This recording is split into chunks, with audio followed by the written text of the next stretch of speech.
To Time with Irbad Ibrahim, and today is a Friday. We have our usual guest, Sheikh Ishaq Kuniama, an Islamic scholar and a former board member of Narcotics Control Board. He's a moralist, an educationist, and an author. And today we are discussing a very important topic. How many times have you had only the Christian perspective after telenovelas when people discuss marriage and relationships? Today, we give you an opportunity to have a universal insight into what the significance of marriage is. You just cannot afford to miss nuggets of wisdom coming from the good old man. Stick and stay with us. We'll be back shortly.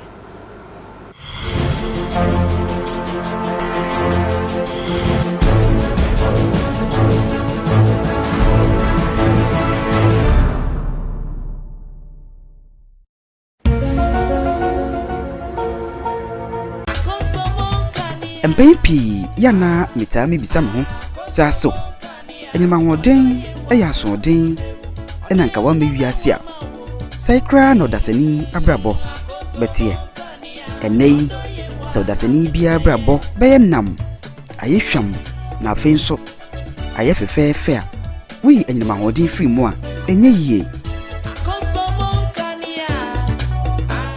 o mai bia mpuntu fakese eni dwane ewiase edwane abefo nimdie nsemu nyina gina enyina mahode kroya so ne senti eni na ehu behinya se ye kyerɛkyerɛ na ehu akwan pa ye de enyina mahode bedi dwuma ho enyina mahode ho asɛdeɛ na di so pepepe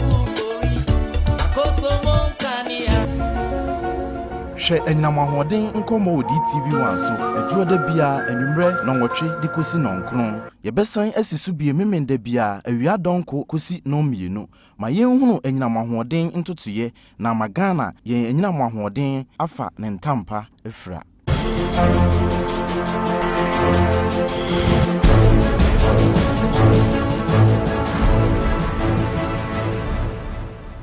You're welcome back, Sheikh Ishaq Kuniama. Yeah, Sheikh. You're welcome, Sheikh. Thank you. Sheikh, they say marriage is a union between a man and a woman. What is the definition of marriage, the universal definition of marriage? And is it a divine union? If it is, why do people marry and get divorced? Interesting. Yes, Sheikh. They have to get divorced because they are human beings. Okay. Taste changes with the passage of time. Okay. And when taste changes, yes, Sheikh, the only way out to get out of that situation is to break. So it happens. So it's part of human beings, yes, and human life. Yes, Sheikh. But you see, you ask of the universal definition of marriage. You have already done it. That is the union between a man and a woman. Okay. But I'm happy you said that there had been Christian perspectives here. And tonight, people have the opportunity to listen to the Muslim perspective. Yes, Sheikh. Islam looks at marriage, even though it is a union, but Islam uses a unique word. In secular description of marriage, they will use the word contract. Contract means that you can abrogate it as and when you wish. Okay, Sheikh. Islam doesn't believe in that. Okay, Sheikh. Islam says that marriage is a covenant between man and woman. The word covenant has been given the description mithaqan ghalidha, a blazing covenant.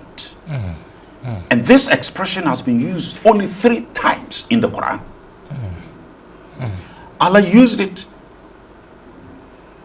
in describing the relationship between him and the Prophet. And Allah says in Surah Al-Ahzab, Quran chapter 33, وَأَخَذْنَا مِنْكُمْ مِيثَاقًا غَلِيظًا. That is, Allah is telling the Prophet that I have taken a covenant with you. Meaning, the relationship between God and the prophets was not breakable.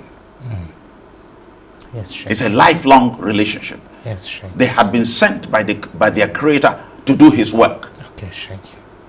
And then in Quran chapter 4, Allah subhanahu wa ta'ala, in describing when the Jews, took Sabbath, Saturday as their holiday, Yes, Sheikh. it was a covenant, even though it was broken. It was a covenant. It was broken by the Jews. It was a covenant. In the description of Allah, he sees it as a covenant. This is something that you don't have to break. But they broke it anyway. Then, when it comes to man-woman relationship, husband and wife relationship, Allah subhanahu wa ta'ala uses the same description. And he says, وَأَخَذْنَا, that is the woman, minkum, from you, mithaqan ghalidha, a blazing covenant. So in Islam, marriage is defined as a union which is driven by the spirit of a covenant, meaning it doesn't have to die. It's a lifelong thing. It's not like chalawate you wear today and then you throw it about and then replace it with another set of chalawate. It's a lifelong predicament. It's a lifelong enterprise. So when you're going into it, you don't go into it with the mentality that after some 2-3 years I'll drop this woman and get another woman. If you have that mentality, you have sinned in the sight of Allah. So in short, that is the definition of Islam. And you can see the classic difference between the secular one, which is a contract. A contract can be broken. This one is a covenant. It doesn't have to be broken. Yeah, Sheikh. Where did this idea of, going to the Registrar General's department to register marriages as though they were contracts with witnesses and the spouses, both of them appending their signatures, is that part of our culture? It wasn't. This is one of the imports from the West. Okay. But for me, because of the system we are living in, the environment in which we are living, it has become necessary. Except that we have marriage by ordinance. That's the typical Christian one. So Registrar General, they have marriage by ordinance. And that is what you see people, for example, somebody is in London, will fly down to marry a lady. Daytime, you find them at the Registrar General Department. The woman is in a gown, wedding gown, and then they go and sign the document. That one is marriage by ordinance. And in that system of marriage, you can't take more than one wife. Then we have customary marriages. Customary marriages also capture Islamic marriage. So in classic terms, we have two types of marriages. We have marriage by ordinance and marriage by custom. The custom marriage is normally along the lines of our own culture. So when you knock, yes, Sheikh, they will bring you ask you to bring some requirements. Yes, Sheikh. We don't take alcohol, so there is no way a Muslim will be asked to bring alcohol. Okay, Sheikh. Sometimes they exchange the alcohol with money. They will ask you to bring money instead. Okay, because in some dispensations, they will ask you to go through the normal traditions before you do your Islamic one. Okay, Sheikh. So it is dual, Islamic and customary. So we have the customary marriage. Customary marriage captures our cultural marriages and the Islamic marriages. Okay. In the Islamic marriage, 5 conditions are required. The first one is the agreement between the two parties. So what this means is that you can't force a lady to go into a relationship. During the time of the Prophet, it did happen that a young lady was forced into marriage by the father. And then the lady walked to the Messenger of Allah, Muhammad Sallallahu Alaihi Wasallam, and reported that my father forced me into this marriage against my will. And the Prophet ordered for the dissolution of the marriage because the lady was forced into it. Indeed, the girl said, the consummation had already been done, and I had come to you only to know our position in such marriages. That is why I came. Once it is clarified for me that I have the power to dissolve it and that I shouldn't have been forced in the first place to go into that relationship, I'm satisfied. Okay. I'll stay in the marriage so that I do not disgrace my father. Wow, beautiful. You know, the second thing is that we need a person we call the wali. That is the girl's father or his representative. So the custodian of the woman. Yeah, custodian of the woman. So it could be an uncle if the dad is dead. Yes. If the dad is even alive, and for example, I've had 3 of my daughters getting married. You know, I never stood in for any of them. Okay. It was my younger brother, who is an eye specialist at Cape Coast, who did. Okay. You know, it's more or less something like a way of unifying the family. Okay. You have brought the lady to the world, but her uncle will do everything for her. Right. The third one is the payment of dowry. So in Islam, you can't give out a woman and say that, oh, a young man, made them ban chop free. No, we don't have that. You have to pay some money. And it is this point which has been misapplied, misinterpreted, and people are making very difficult for the young people to marry. Today they quote, some people quote in dollars. Wow. $2,000, $3,000, $5,000. Wow. And the brother who is in Europe and doesn't know what to do with his money will come and pay this amount of money, setting a different standard altogether. And the Ghanaian man graduate from the university cannot marry. That's true. So the Prophet says that dowry will have to be minimal within the means of the young man. Wow. And the best dowry is the Quran. Yes. Wow. Yes. Me, I married my wife number 1 with the Quran. The father was my sheikh, my malam. He said, no, sheikh, give me Quran. Wow. Or teach her Quran. That was my dowry. I didn't take money. Wow. They didn't take money from me. Wow. You know, the fourth condition is publicity. You can't go and hide in a corner, you know, and say that I'm consummating marriage. It has to be known. Because the Prophet says that وَاتَّقِي مَوَاتِنَ الشُّبْهَةِ, that you have to clear yourself from conditions and situations that will lead to doubt about your character. So if the marriage is to happen, it has to happen in the open. The whole world will have to be a witness. The last one, minimally 2 witnesses. They can go all the way to 4. One from the lady's side and one from the gentleman's side. They have to be witnesses, official witnesses of the marriage. So when you look at these 5, you clearly see that Islam has given a huge respect to womanhood. That you can't force a woman into marriage. And therefore the practice that we see in some Muslim communities is not coming from Islam. It's coming from what I call cultural inhibitions that we have. So Islamic marriage is distinct with this arrangement. Islamic marriage is distinct because it's a covenant and a lifelong thing. And Islamic marriage has a spiritual component.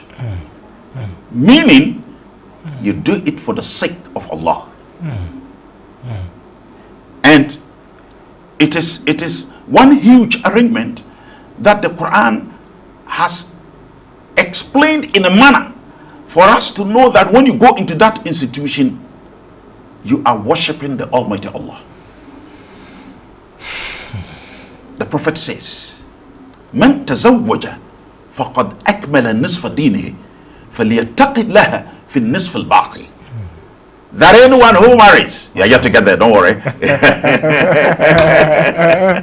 Yeah, Sheikh. You know, the Prophet says that anyone who marries Sheikh, has completed half of his religion and should fear Allah in the remaining half. MashaAllah.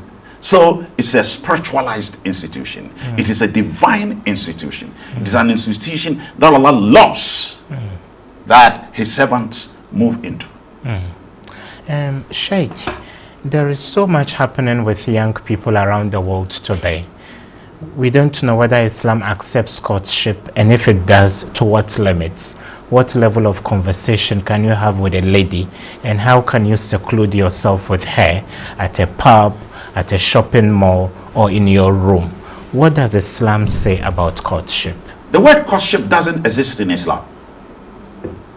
Doesn't. Courtship means a quasi-companionship that you have with a woman alone. And this is kicked against by the hadith of the Messenger of Allah, Muhammad sallallahu alaihi wasallam. The Prophet says that if a woman and a man are in seclusion, the third person is shaitan. Why? Because petrol and fire do not meet. That is why those who have encouraged courtship, the final thing that will come out is pregnancy before marriage.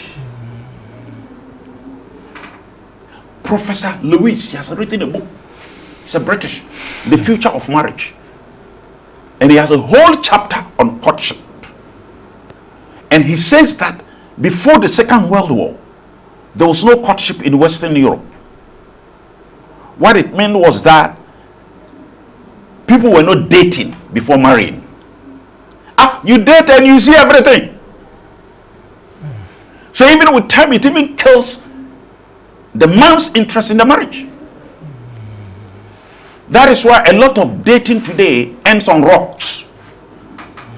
Because a woman, it should stay in her home, and the very first time you are having physical contact with her, the consummation might have been done.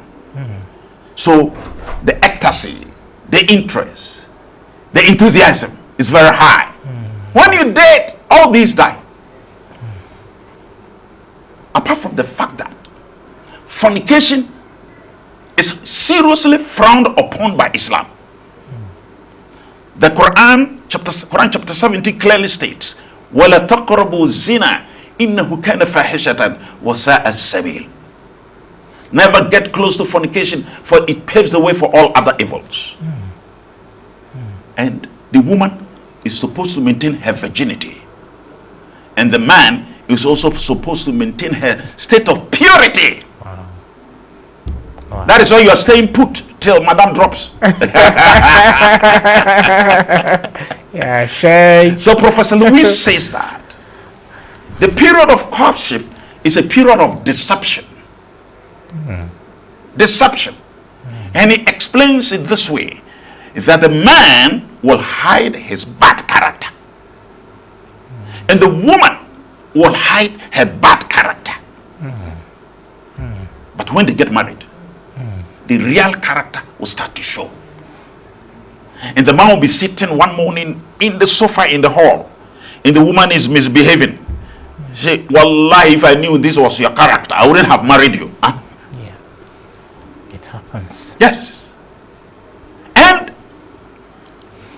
because of some of these facts, and because of the fact that the tendency for the two to have sex, which is always the case, that's what courtship is all about.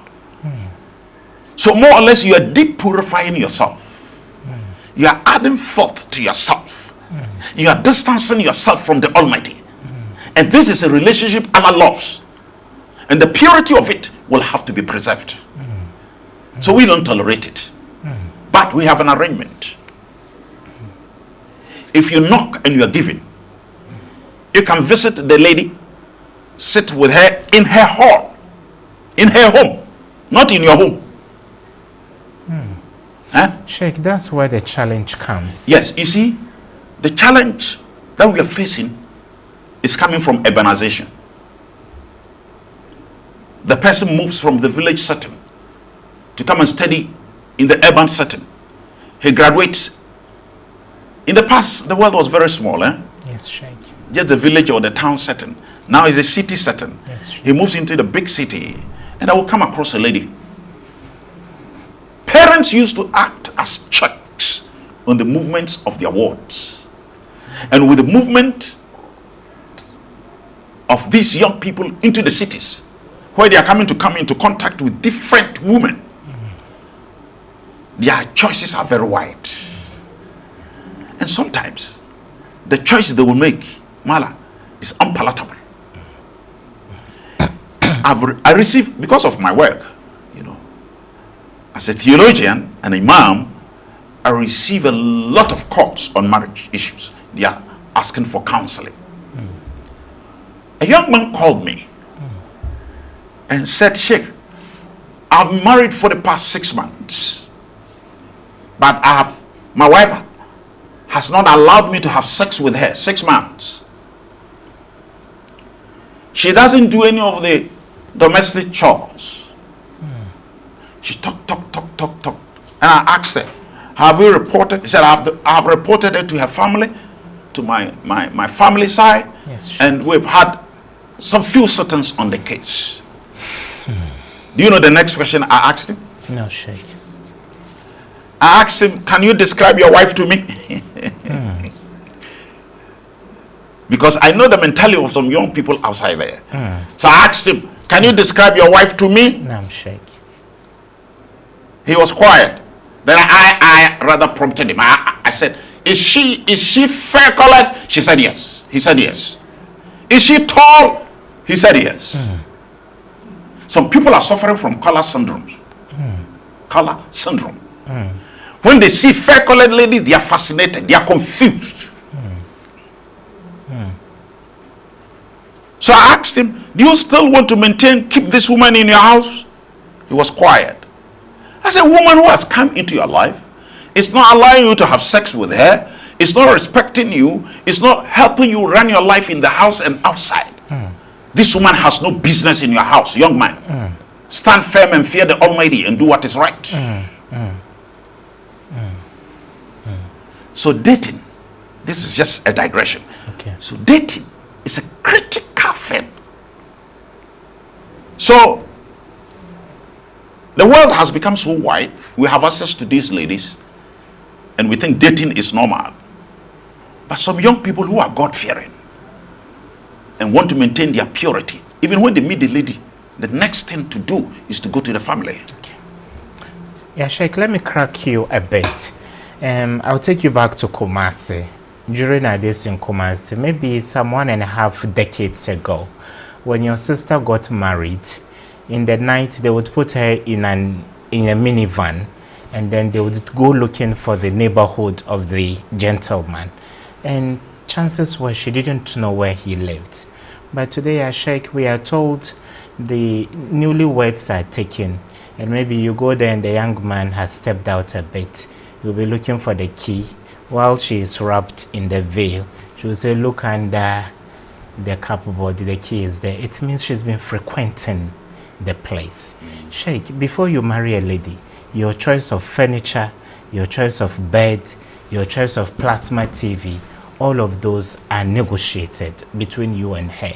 So how can you keep your guard, even though you do all of these things before the D-Day, which is the day of marriage? You see, I've created a setting for the two of them. And the setting is that the home of the lady, he can go there if there are any things to talk about.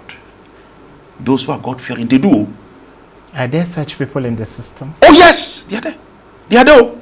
We are training them. Sheikh, maybe you live in a different era. Yeah, Sheikh, today you go out with a lady on 2 occasions, you eat out. By the 3rd date, she wants to know your address. And she wants to know your address, and she wants to know the satanic place. No matter how tempting it is, you have to keep your distance till you get your woman. All these are part of the satanic machinations of our time. And I don't want anyone to tell me my era. I'm still in this era. In your time. Before you got married to your first wife, you would have to hide somewhere. When a child was coming out of the house, you would ask whether but now we have social media, we have smartphones. You see, all these are challenges. What is wrong forever. Regardless of the epoch or time. Let me tell you. Okay, Sheikh. We have what we call what is stable and what is unstable. Sound morals are associated with stability. Lies telling since the time of Adam is lies telling today. Fornication and adultery since the time of Adam, they are the same. Kindness sympathy, honesty, sincerity. Sincerity is translation of honesty into action. They are not the same. Honesty belongs to the spoken word. And when you translate it into character, it is called sincerity. All these moral traits never change. We don't have, there shouldn't be a situation where somebody will say that, oh, these are modern times, and therefore you can lie. Lie is a lie. Every time and all the time. So what is good should remain good across board. If somebody wants to change the status quo for it to look bad, that person is sick. So in marriage, that is why we started talking about Islamic marriage. And you ask them questions about Islamic marriage. If it is worldly things, fine. They can go ahead and do whatever they want to do. But if it comes to real marriage, where you want to maintain your purity of self, purity of mind, spirit, and body, for you to enjoy closeness to your Lord, that is exactly what you have to do. Okay. Yeah, Sheikh, we go for a quick commercial break. When we come back, we continue the discussion. Stick and stay with us.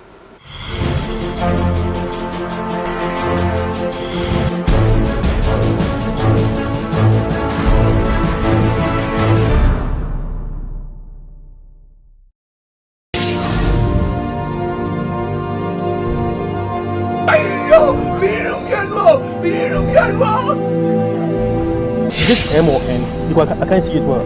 Whenever not want to say we don't put them now. I have to know when we are. But my dear, master planner failed to see that the this guy alone because I am getting married. Kumawood Movies, showing on Wednesdays, Thursdays and Sundays at 7 p.m. to 8 p.m. and 9 p.m. to 10 p.m. on DTV1.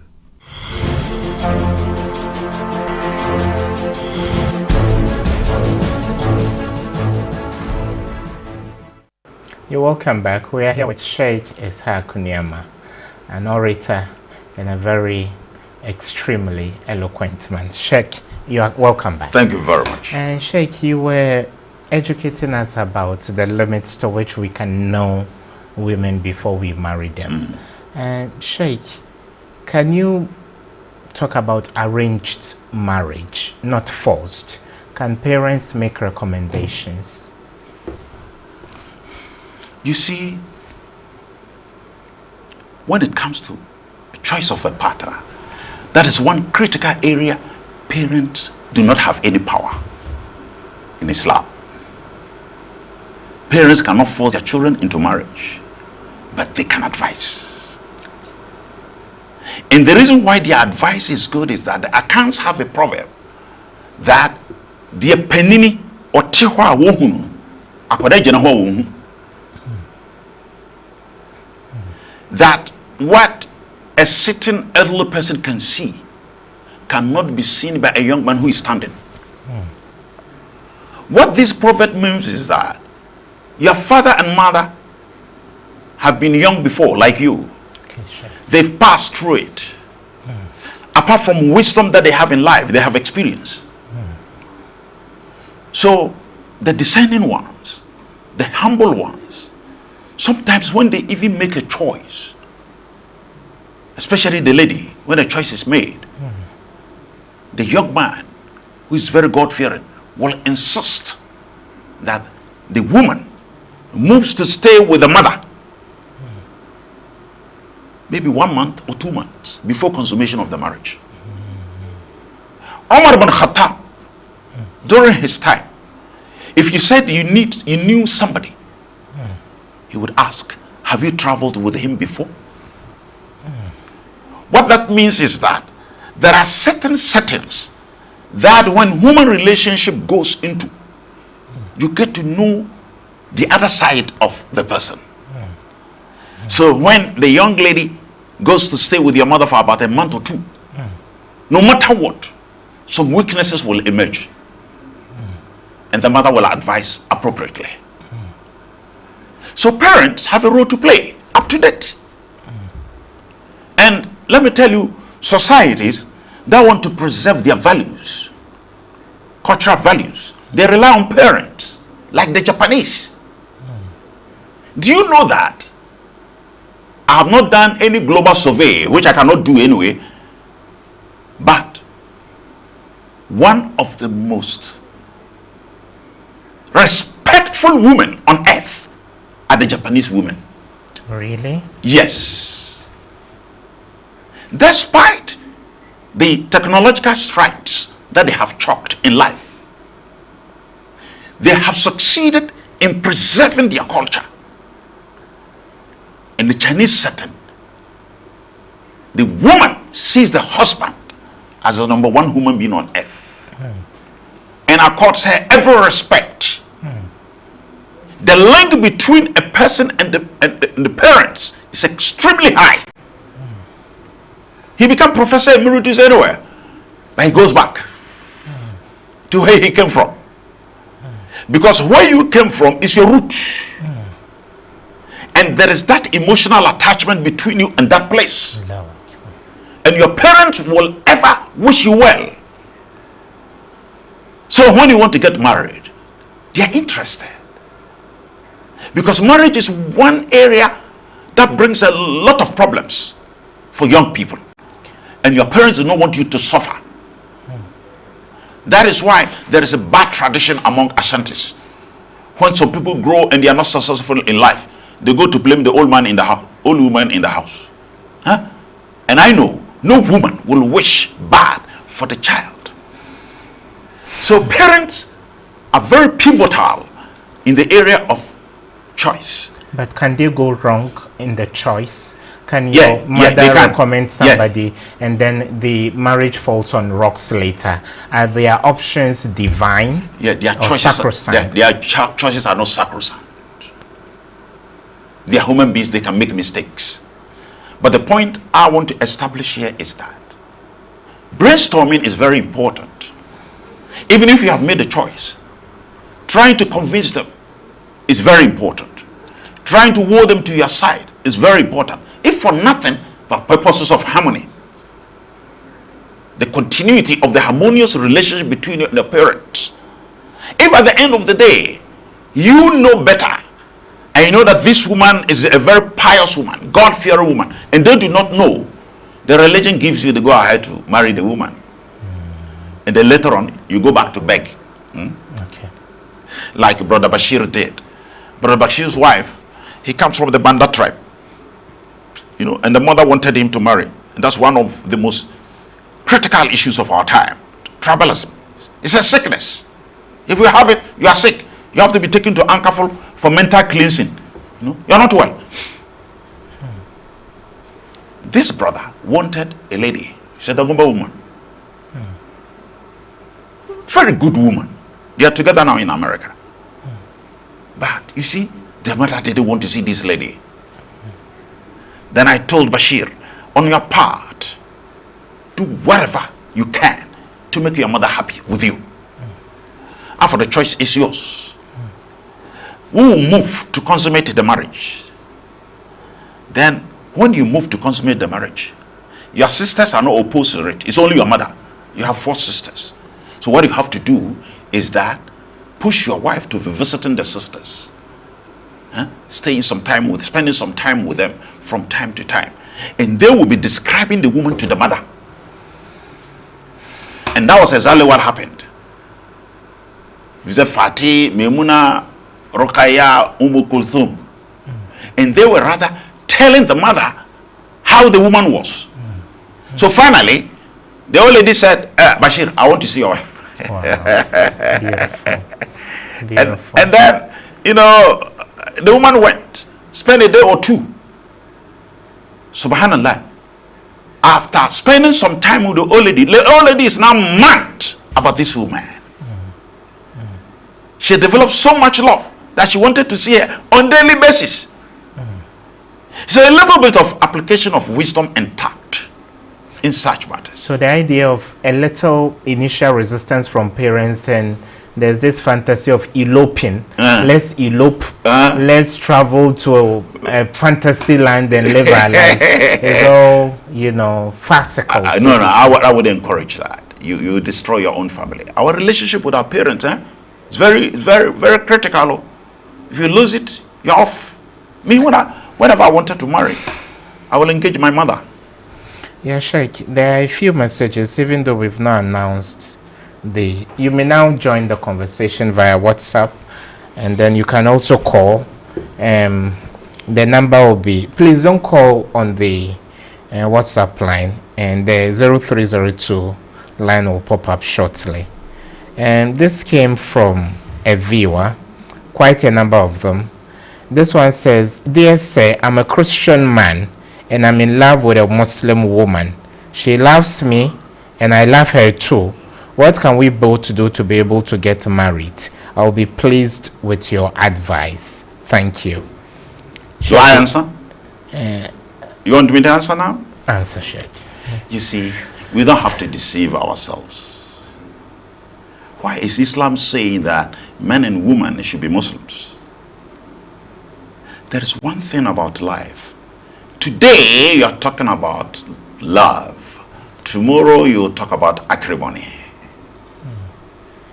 With the passage of time, the differences in religion will pop up, creating disharmony between the two, and it will even affect their children. So even among Christians, they encourage marrying from the same denomination. While they talk about exercise of freedom and all that, they are all not realistic. Faith is very important in matters of life. So I encourage a young man to become a Muslim and marry her for purposes of uniformity of faith, and then leading to the creation of harmony between the two. Okay, so Fatih should marry Mohammed and Priscilla should marry Johnson. Yes, absolutely. There's hello, you are first. Hello, your name? Your name and where you calling from? Yes, I'm calling from the Bruna. My name is Sule. And Sule, welcome to the show. Sheikh is listening to you. Yes, before I thank Sheikh for his contribution to the show, and what my question is that if you are a Muslim and you marry to a woman, and maybe you have chance to get a second wife, upon informing the first lady that you want to add a wife, and she resists or tries to fight again, how or what is the appropriate measures one can also try as much as possible? Your question is clear. In order not to bring problems, and then also solve the certain issue. Okay, thank you so much. Yeah, Sheikh, you want to add a wife to your wife. Do you need your wife's approval, or she has the right to be notified? Let me tell you frankly, you see, this issue of wife's approval is not part of the conditions of the marriage. But you see, you have a first relationship, and it is not for anything, for nothing, that Islam has recommended a second wife. And it is not an open license for confusion, creation of confusion. Okay, sure. Some men will say it is my right. No, it's not an open license, freely given. It has checks. Why did Islam allow a second marriage? It is there because there are certain men who need it. And one man, one wife, that system, that setting has proved to be ineffective. We have so many men who have only one wife in their homes, but 20 concubines outside. So Islam says that if you can maintain justice, the key word is justice and fairness. If you look into yourself and you know you don't have the spirit of fairness and justice, don't go into it. His question is, he wants to take a second wife, and the first wife is protesting. Every woman will protest. It doesn't pertain to him alone. Almost every woman will protest. But there is an intelligent, wise way of handling women. When you want to take a second wife, the first wife feels that she might have offended you, or you do not love her anymore. So it is up to you to prove to her that the love you have is still there, the care you have for her is still there, and when you are able to prove to her that you still love her, you'll find her coming down. Where we have problems is where the man says that is my right, I don't care who about what you do. Hey, you are adding more insult to injury. You have already disturbed her emotions, and it is your duty to calm her down. You pray for her, you talk to her, you exhibit love towards her.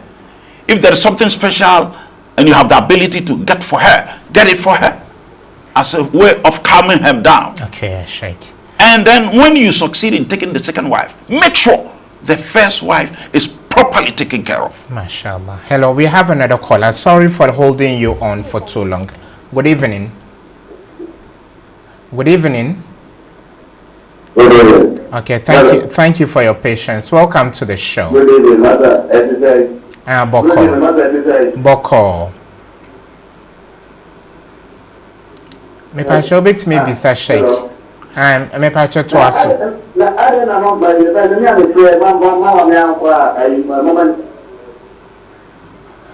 Yeah, Sheikh. There is another issue, and we thank God you have the experience of treating all your wives. You have up to 4 of them. Sheikh, young men like us start off life in a quite tumultuous way. You are struggling, you just came out of uni, you marry this lady when you have nothing. Maybe 2 decades down the line, you become a top executive. Your salary is now in maybe 5 digits. Then you marry a younger lady. How would you be treating the first one? Does she still occupy the position of a queen, or you would relegate her to some shanty town and put the new girl at East Legon? It's a big sin. I use the expression, you have to treat her well and properly.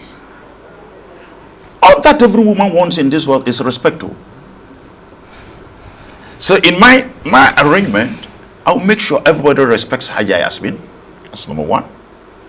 I'll make sure I treat all of them. You can go individually and interview them, and they tell you our husband is on top. I don't carry information from this side to this side. Yeah, as for this appropriate, you're giving us support. So you can tell white lies. Make each one of them feel she's on top of the world. Is that what you mean? The treatment. You treat all of them nicely. I'm very playful, and I play with all of them. I go, she is in the kitchen cooking. Then I'll buy yogurt on the way, 1 cedi. As cheap as that. As cheap as that, as a gift. So I'll go to the kitchen, she is just standing cooking. Then I'll pat her on the shoulder. Wow. She will turn like this. Wow. Then I'll give her the yogurt, and she laughs her head off. This is something I do for all of them. Wow. So each one of them thinks that, as far as Sheikh Niyama is concerned, I'm the queen. And that's how it has to go. Maybe in my next book I have to write about. you have to give us, anecdotes of what happens. Hello, good evening, and thank you for your patience. Good evening. Thank you for your patience, caller. Good evening, sir. Yeah, thank you so much for your patience. Welcome to the show. My question is, what if you are being with a lady, and the moment you introduce the lady to your parents, your mom advised you to leave the lady without inquiring much about the lady? Sheikh says defying your parents is not the best. Find ways of making them love the lady. Yes. Okay. Thank you. Unless maybe Sheikh, you want to add? No, I'm not adding anything. You answered this. Yes, I think yes. he caught the program a bit late. Yeah. So yeah, Sheikh, we should treat all of them equitably. Yes. That is how it goes. And equity, justice, fairness. You see, they all carry with them a particular spirit. And that spirit is a spirit of making the woman feel good. And proud of herself and proud of them. William James, the American psychologist, he said every human being has an innate nature. And that nature is recognition. Wow. That is why when you are we'll be talking about child training on this program. When you are training your children, let each one of them feel important. Okay, there is a caller, Sheikh. I get so engrossed I forget you callers. Hello, good evening. Good evening. Thank you for making time. Hello, good evening. Good evening. Thank you so much. Your name and where you calling us from? Lower the volume on your set. Okay, lower the volume on your set. Okay, sorry. Yeah. I want to ask a question. Please do. I have a lady who I want to tell. In this Ramadan, can I be going like to get married? I'm not married. Can I be going to her and just to buy and talk? After breaking your fast or any time of the day? Yes, after breaking my fast. Okay, thank you. Sheikh will do a quick one. He has a lady, he wants to marry her. They are not married yet. It's Ramadan. After breaking his fast, iftar, after doing iftar, can you go see her? At her place? Mr. Man, your place or her place? Do you know that? Do you even know that? Ramadan has its own challenges. You know, there is this arrangement that people do in respect of marriages. You find people marrying for this to Ramadan, for this. Wow. And I discourage it.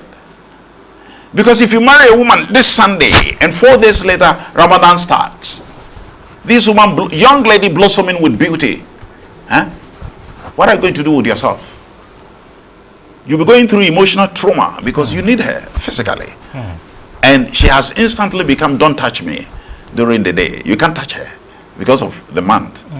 So why don't you marry a bit earlier before Ramadan, maybe 2 weeks, 3 weeks? And this young man, his question is very interesting. Dad, why do you want to visit her? Love, you make me laugh. Why do you want to visit her? She's not your wife. Why do you want to visit her? When we talk of you going to visit the lady that you want to marry in her, it shouldn't be frequent. You should even feel shy. If occasionally you want to discuss something pertaining to the marriage, you can seek permission from the father. Then you go there. Okay. Then the two of you will sit. Okay. And director, you said there's a call. My talk back is off. So I'll read a few messages. And Sheikh, there's someone, he says, I'm Mufti from Tamale. And what he's saying, everything is on point. And thank you so much for this program. May God bless you guys. When I was about to marry, I had a lot of issues with my family and my wife, but I pushed her like Sheikh says, and everything went well for us. And director, my talk back, I beg, work on that for me. And this one says, my name is Mahmoud Adam, and this is my first time on this program. Very, very interesting. May Allah bless Sheikh and the host. This came from Obuase Zongo. And this one says, say, please, is it force for a Muslim to marry more than one? Is it by force that you become polygynous? But maybe let me add this one. Assalamu alaikum. My name is Abdul Basit Abdullahi from Tamale. Sheikh, I found a lady I wish to have as a wife, but I'm still in school. I'm in level 300 now, going to level 400. I want to ask her hand in marriage. And the lady is insisting for me to complete school before doing that. I need an advice as to how to go about it. Yeah, Sheikh, which of the two would you tackle first? Oh, it's not force. It's not force. Okay. And I have already indicated that it's not a license for abuse. Okay. Because a lot of men are abusing the system. And that is why some of our young ladies today are not interested in polygyny at all. It's the way some of us, the men, have been handling the institution. Okay. You know, he goes for a second wife, drops Madam Number 1 somewhere, and then every now and then you find him in the number 2 in the car, riding around town and so on and so forth. It's a bad character for a good Muslim to do that. No, you don't have to. And somebody was also saying that he is in level 300. The lady is right in saying that wait till you finish. The only issue here is that maybe the young man is afraid if he doesn't knock and put in some arrangement, maybe the lady may be taken away by somebody else. But once the arrangement is there that you want to marry in future, and when you knock now and even the parents ask you to marry her, are you ready? You are not. The truth of the matter is that you are still in school. No, but Sheikh, you say both of them should remain chaste. Yes. For the while that they will be attending study groups, visiting each other's dormitory, anything could happen. Can there be an interim arrangement so when they are ready after school, the question is not, they can publicize it? No, the question is about knocking. Knocking doesn't legalize the relationship. You are only informing the family that I'm interested in your daughter. Finished. None of the conditions that make the relationship legal in the sight of Allah comes to play. So my suggestion is that, and sometimes, let me tell you, when you knock and the family agrees, with time, they will like you to exhibit responsibility. Some of the bills they will ask you to pay. Are you ready to pay? So I would suggest that the young man calms himself. Once the word has gone between the two of them that they want to get married in future, they should wait. After graduation, by his grace and power, you get work to do. Yeah. Then now you can go into the relationship properly. Sheikh, we are beginning to wrap up. I'll ask you some few pinpointed questions. Yeah, Sheikh, there's this debate surrounding temporary marriage, and they call it mut'ah. I work for a state institution. I'm transferred to a different city. Can I do a 3-month arrangement with a woman? So during that time, we can have intimacy. The day I leave the city or village, we dissolve the marriage. When you marry a woman with a particular time frame in your mind, that makes the marriage illegal. I have already indicated from the definition of marriage in Islam that is a lifelong covenant. Any arrangement that is an antithesis of this lifelong covenant nature of marriage in Islam is illegal. So you can't tell a woman, I'm marrying you for 1 year, I'm going to be here for 1 year. When I go, fine. Sheikh, Islam has many sects, and there's a major sect in Iran, and that emphasizes and accentuates this, and they think the trappings are in the Holy Quran. Can you refute that? Yes, I can refute that because the Prophet made it haram during his time.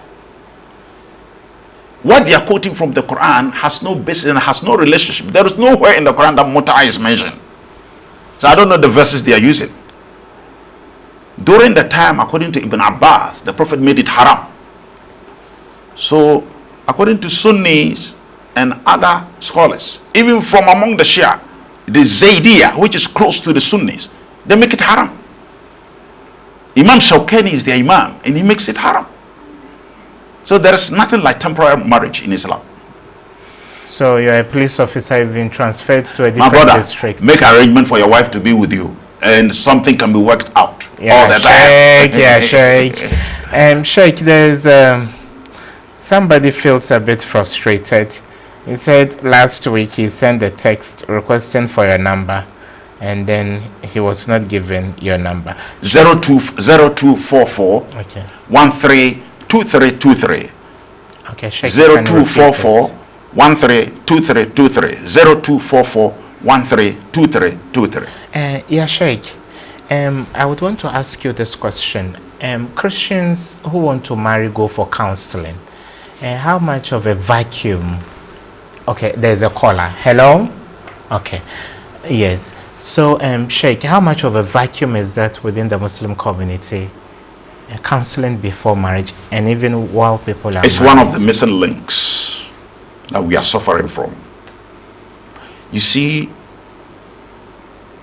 one of the bad thoughts carried by the young Muslim, the average young Muslim, an average young lady, Muslim lady, is that everybody can marry. Everybody qualifies to marry. Let me tell you frankly,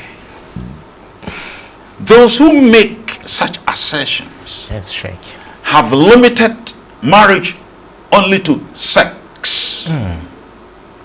They think marriage is all about sex.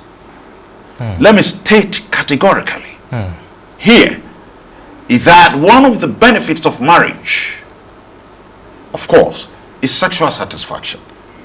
I call it guided and dignified attainment of guided and dignified sexual satisfaction. It gives the individual that. Additionally, it helps us to have guided procreation. And I'm using the qualification, guided procreation. What it means is that children can come out of wedlock, you know, without necessarily being a marriage arrangement, and children will come out of that. Such relationships that lead to pregnancies and children, we know how those children grow. In some settings, I will mention the country, 45% of newly born babies do not have fathers. So a lot of the women are single parents, taking care of the children. And you need a balance of the two, the man and the woman, to train a child. So indeed, marriage is not only for sex. It is for procreation. It's for attainment of psychological stability. It's for introducing an element of responsibility into the individual. Okay. Yeah, Sheikh. Repeat your number so that I can say it. There's one last text message. I read that, then we go. The number is 0244132323. It sounds customized. Sheikh, finally, we've run completely out of time. My name is Kofi from Funsi in the Upper West region. I would like to ask Sheikh, how possible is it to love multiple wives equally? Is that possible? Absolutely possible. The secret is this. Not all women are the same. Every woman has a distinctive feature that makes her different from the other woman. So it is your duty to look for that distinctive feature and develop the love along that line. Okay. You have 10 children. Don't you love all of them?